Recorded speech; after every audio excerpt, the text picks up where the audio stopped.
and welcome to the Art of Being Human. We finished the section up that I wanted to do in terms of being widowed or being a widower and what kinds of healing they can get and what they have to go through to get it. And I want to turn my attention now to another segment on this show, helping children get through their life crises, because we have a really bad situation in the United States and I think all over the world. That's the abuse and the manipulation of children. That should never be.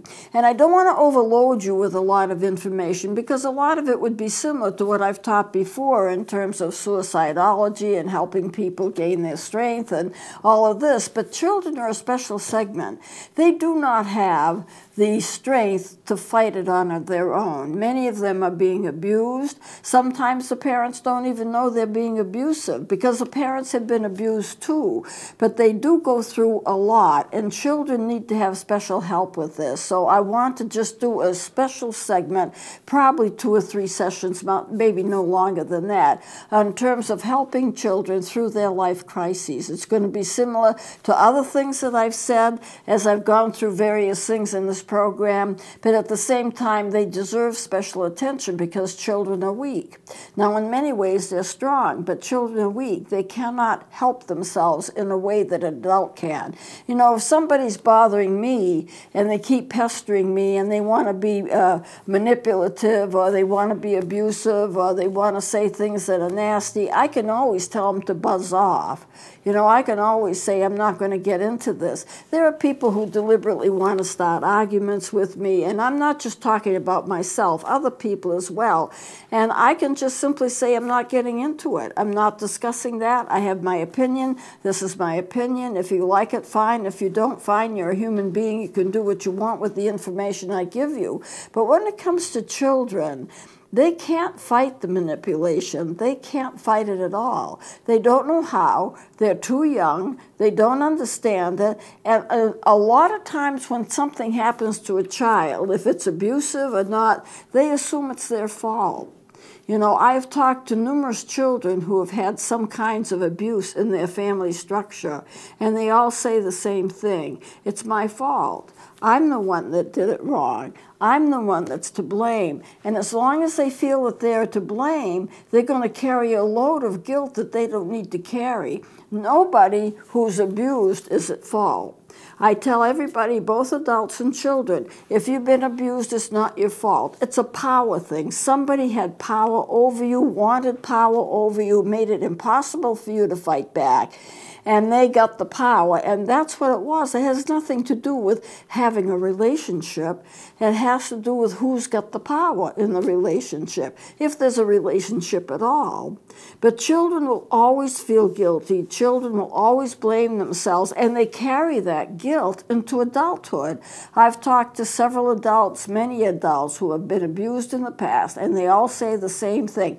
It was my fault. I should have been different. I should have been stronger. Well, they couldn't be, because if they were stronger, they wouldn't have allowed it to happen. But they couldn't be because they weren't strong enough to fight it out, because here again, it wasn't a relationship thing, although the abuser may have tried to make it seem like that. Instead, it was a power thing. Who's got power over you? So I want to make some comments about children, the fact that they go through abuse, the fact that their families may be disjointed, they may not be in healthy families. How do you get them to survive all of this and come out on the other side of it? Because they're our future. You know, children are our future. So let me make some comments. Remember, children are not little adults. They can't think like adults. They don't understand things like adults. We tend to think that they can understand a lot more than they can. I know I was talking to a lady, a person that I know very well. She was talking about her son.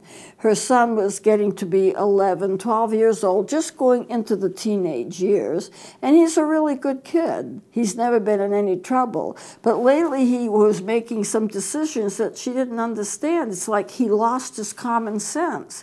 So I asked the question, how old is he? Well, I think she told me 12 or so, just getting into teenage years. And then I said, you have to remember, in the teenage years, the brain is rewiring itself. Nothing is the same. What you think a child should know by the age 13, 14, and 15, if the brain is rewiring, especially in the frontal lobes, which have to do with thinking and reasoning, they can't think and reason like an adult because their brain is reforming itself. It's like it's building itself all over again. And so you can't expect them to be able to have normal use of their brain when sections of the brain are not behaving in a normal way simply because they're redeveloping themselves. This rewiring is important. So you have to remember that children, even teenagers are children, they're not adult until they're 20s or so. The brain does not become developed as a fully adult brain until at least the mid-20s. We're talking 25, maybe even later. So until the age of 25, the brain is still developing, and it does not have the ability to make all kinds of decisions in a rational way while it's developing. It develops slowly over a period of time. So the human brain is not mature when you think it might be mature. And if you think a 12 or 13-year-old should be able to think like an adult, they've got at least 10 more years before their brain is developed enough to think like an adult. A 12-year-old, well, 10 more years gets them to 22, so they're closer to it. But just the same, they cannot behave in a way that you might expect as a rational human being. They make mistakes. They just can't understand things because their brain is not able to do it. So when the child is entering into the teen years, their brains are going to rewire. And the teens are going to feel like they're mature. I can remember when I was about 14 years old, I would have been probably a sophomore in high school. That would be about the age. And I was thinking, and I can remember doing this, I thought that at my age, I was now 14, I was completely mature. All of my brain cells were all mature. So therefore, I was as mature as I was ever going to be at age 14. Now, of course, I didn't know anything about brain physiology at the time. If I had, I would have realized that another 10 years would be necessary before my brain had completely matured. And of course, there's all kinds of individual variations, but 25, I say, would be the average. I know that I was talking with a nurse. I was in the hospital for a surgery, and I was talking with a nurse, and he kept talking about his daughter. She was 11. And he said, you know, she's making odd decisions. I mean, I'm trying to tell her she's 11 years old. She's not a mature adult, but she thinks she's a mature adult. She thinks her decisions are right because, after all, she is 11. She must have hit some kind of a point by then, but because by then she's just going into a rewiring phase in terms of her brain. So I gave him this suggestion. I says, why don't you take your daughter and explain to her human development? You don't go into detail, but what kinds of things can you do at what ages? And how long does it take the brain to develop to be able to make adult decisions? If she understands that she's in a phase, then maybe she won't be so demanding on herself to be an adult. I had a pastor friend of mine from the pulpit say to, it was part of a sermon, but he was addressing his daughter, and we'll say her name was Jane. It wasn't Jane, but let's assume it. And he said, Jane, this is for you, is part of a sermon. You're 11 years old. Don't try to grow up too soon. Allow yourself to be 11 years old. You know, 11-year-olds can do all kinds of things that adults can't do. You need to allow yourself to be 11. Don't try to be 22. You're not 22. You're 11. And he kind of hammered away on that, and I really respected him. I had another pastor friend of mine. I was doing a seminar for preteen children, and they were talking about problems, and we did it like an Ann Landers type thing. They would write me a note with a question. I would answer the question. And we took turns. The pastor would answer a question. I would answer a question. And one little girl said, my parents are going to get divorced. do I have the right to be angry? And I was so taken by his answer because it was so right on. He said in his farmerish way, you're darn tootin', you have a right to be angry. We begat you, and by golly, we owe you something. And so he was saying, well, you know, you're angry, of course you are, and there's nothing wrong with being angry. You know, you have to accept the emotions that you have. And if you're angry, you're angry. There's nothing wrong with being angry because your parents are getting divorced. I've seen too many children who are products of divorce that think they're the cause of the divorce. And of course they're not. You cannot blame a child for an adult problem. And too many children are willing to blame themselves and think, well, it must be my fault. You know, it must be my fault. I think it comes from the fact that they view their parents or view adults as having made it. You know, we are the ones who have matured. We are the ones who have made it. So therefore, if something goes wrong, we aren't the cause. They must be the cause because they aren't mature like we are. So therefore, it must be my fault. I'm not strong like my parents. My parents are strong, so it can't be their fault. It must be my fault. And I think they reflect guilt upon themselves when they have a family problem because, after all, their parents can't be to blame. And, of course, most parents don't want to be to blame, and most parents might be a little bit upset if their child was blaming them. You know, if we get a divorce, it's not the child's fault. They have to be told that. It's an adult problem, and they did not contribute. Now, maybe there's a factor in there that involves them, but they cannot be blamed for an adult problem. Do not bring children into adult problems and make it their fault. It just doesn't work. It's just not their fault. So that's something to think about. Now, some people are nervous due to the fact that I think it's a part of their genetics. I knew a student who was nervous all the time. He was anxious all the time. And we discussed it some. You know, he'd get up in the morning and he'd be nervous. He'd be nervous throughout the day. And I talked with him and I said, is there any reason why this should come on? And he said, I don't know, I've always been this way. And he expected always to be this way. That's the way he is. That's the way he was. And so therefore, I think some people, because of their genetics or because of something that's going on in their system, maybe a hormonal imbalance, they're going to maybe have symptoms of nervousness and anxiety that other people don't have. And this was a lifelong problem with him. I urged him to get help with it because, you know, you don't have to go through things without help. And if you get the help, you'll be much better. Now, in the end, I don't know what he did. Other people are nervous and anxious because of things that have happened to them. They've been abused, or they haven't been treated right, or they've had disappointments in their life. Lots of things have happened to them, and they've reacted to these things with nervousness, anxiety, panic, and this kind of thing. Their goals have not been met. They seem to have failed a lot of things that they didn't want to fail. And as a result of that, from human experience, they have had anxiety and depression due to human experience.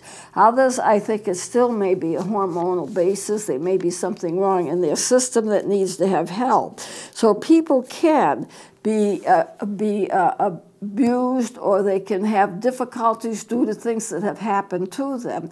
And of course, we are living in an electronic a kind of a culture. Children can't be children. I know when my nieces and nephews were growing up, they're all adult now, but when they were growing up, I have 6. My twin sister has 6 children, and she was saying to me the other day, they didn't watch television except at night. There was a period of time when they were allowed to watch television. No television during the day.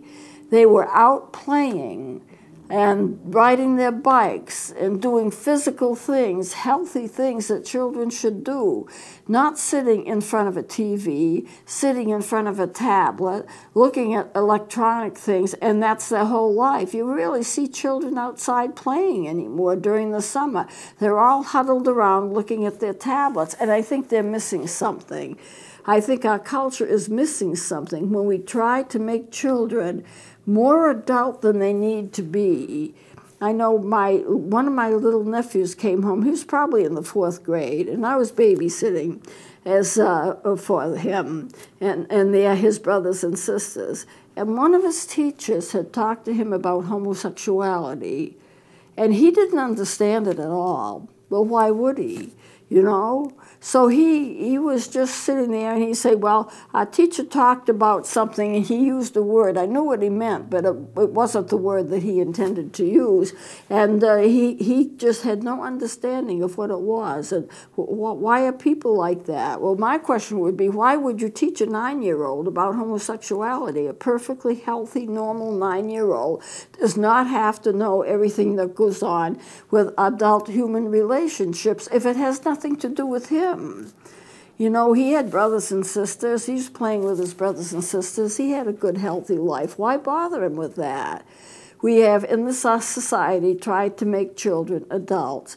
I had a client in my office, and I don't talk about people's problems, people that have seen me, but she made the comment in terms of getting dressed in the morning, what she should wear. She consulted with her 4-year-old son. Do you think this is good enough? Do you think I should wear this today?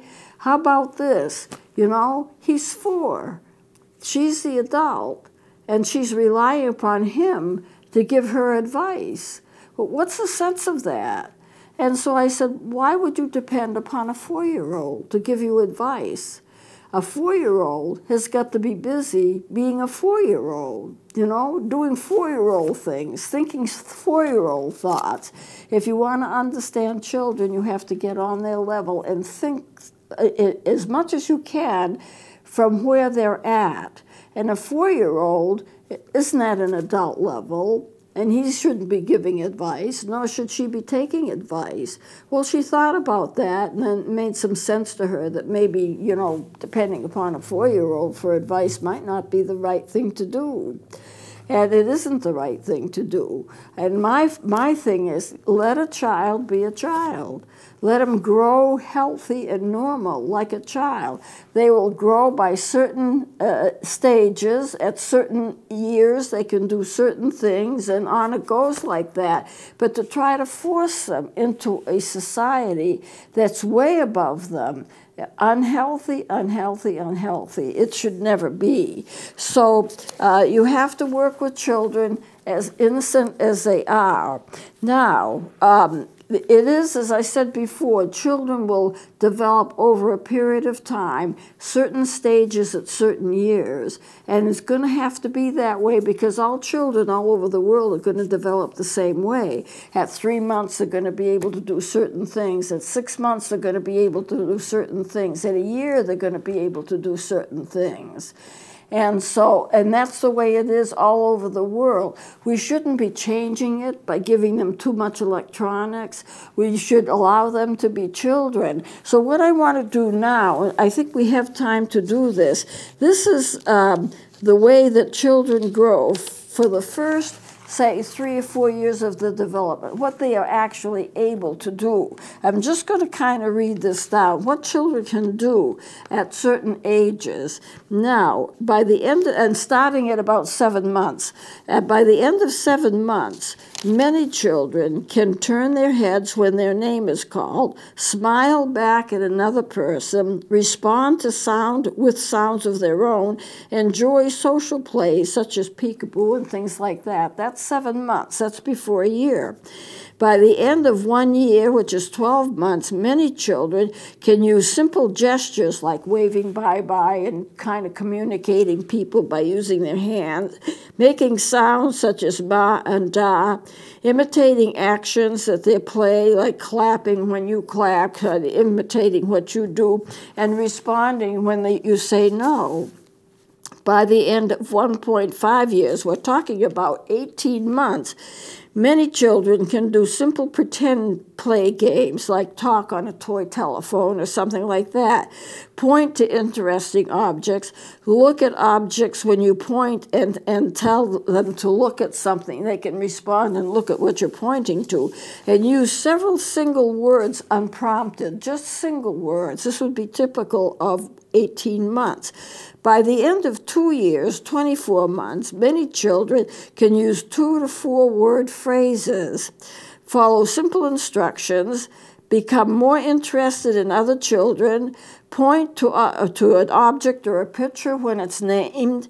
By the end of 3 years, which is 36 months, many children can show affection for playmates, use 4 to 5 word sentences, imitate adults and playmates, run when other children run, play when other children play, and make believe with dolls and animals and people, feeding a teddy bear and things like that.